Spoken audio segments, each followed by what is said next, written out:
Welcome everyone to weekly news update by our Chief Content Officer, Doug Fink. And let's get it going. Doug, tell us what's been happening. It was another busy week in quantum, although most of the news actually revolved around money, either in dollars or euros or yen or whatever your favorite currency is. One of the highlights, at least for me, was late on Friday, two members of the U.S. House of Representatives submitted a draft bill for the National Quantum Initiative renewal. If you're regular readers, you know that was a 5-year program and it expired on September 30th, and now it's up for renewal. Congress will be debating on how to renew it, how much funding to give it, and it will take some time. You know, there's a lot of issues right now in the Congress, but I'm optimistic eventually that something will get passed, because quantum is something that's supported on both sides of the aisle. Some of the highlights in the bill, we'll see if they stick or not. You know, the total amount of funding that they described was about $3.6 billion. That includes funding that they proposed in the bill and some funding that was previously authorized in the CHIPS and Science Act. But it's still a significant increase, because the original Quantum Initiative Act, which was signed in 2018, was $1.3 billion. The other thing is that it had some new focuses in it. One thing that was new is that they have added NASA to the list of agencies that would get funding. And previously, it was only the Department of Energy, National Science Foundation, and the National Institute of Science and Technology. Now they've added NASA to the funding. They've also made it a little bit more focused on commercialization. Several aspects of commercialization. They talk in there about having a study made of a quantum supply chain. They talk about instrumentation and foundry. They talk about test beds. And one thing I thought was interesting is they want to change a little bit the makeup of what was called the National Quantum Initiative Advisory Committee. And this was a group of experts who advised the government on the direction that the program should go. The previous national committee had what I would call an all-star cast of people from academia as well as providers of quantum. But in this new bill, they talk about having end users involved.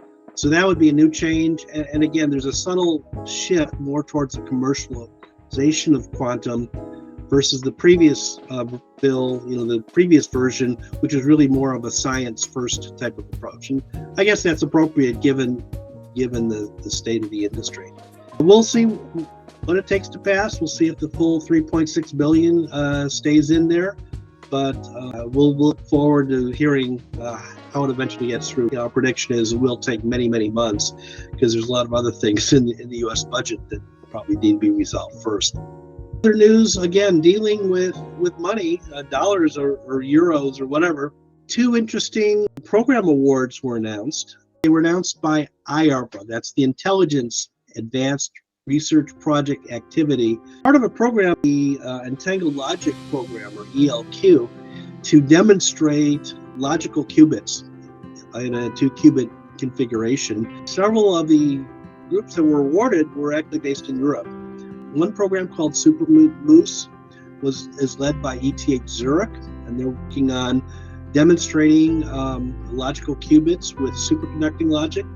The other is called Modularis, and that is led by the University of Innsbruck.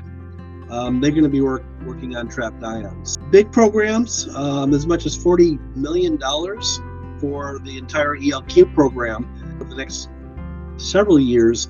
A lot of research R&D will be going into error correction codes, error correction techniques.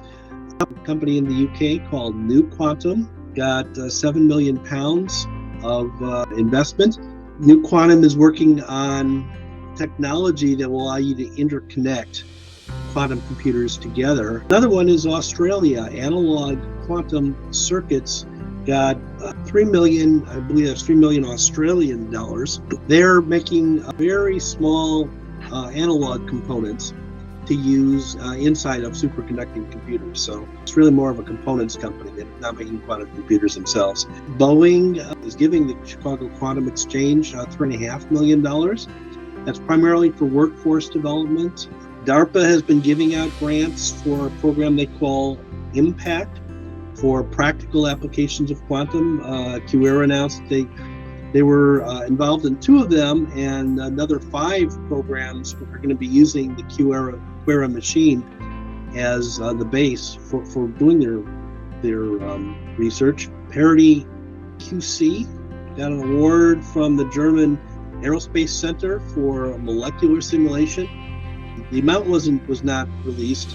Another one, again, the amount wasn't released, was Rigetti in the UK, got an award from Innovate UK for money laundering detection.